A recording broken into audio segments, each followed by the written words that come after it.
It's time for recording card driver installation. We downloaded our recording card driver previously.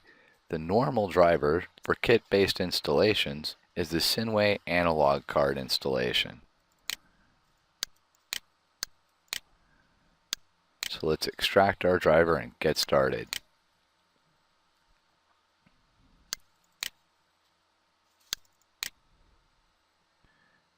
I understand the risk and run anyway.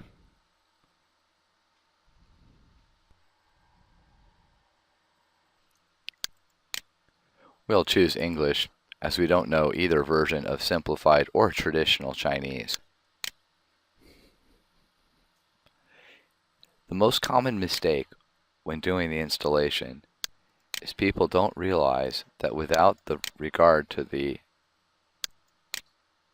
fact that this system is 64-bit, the application itself that we utilize is 32-bit. So we're going to compile or run for a 32-bit based application even though we're installing on a 64-bit operating system. So we'll accept the defaults and click Next.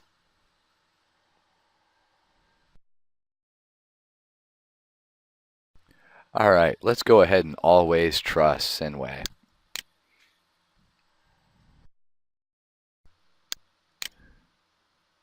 Alright, it found our board and it's configuring it. It looks like it's done, but it isn't. Now we've got to do the configuration.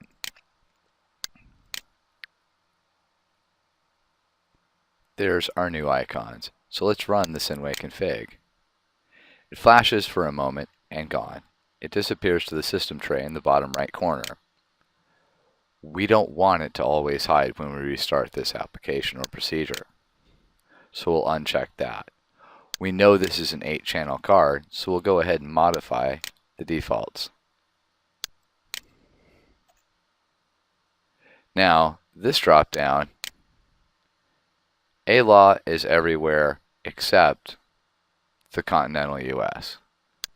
So we'll use U-Law as that's where we are. The compression to GSM doesn't require licensing, reduces space greatly, and still maintains reasonable audio quality. So we'll go ahead and modify and apply. Good news. It did have the yellow warning, but still good news. OK it, close it, and we're done for that driver.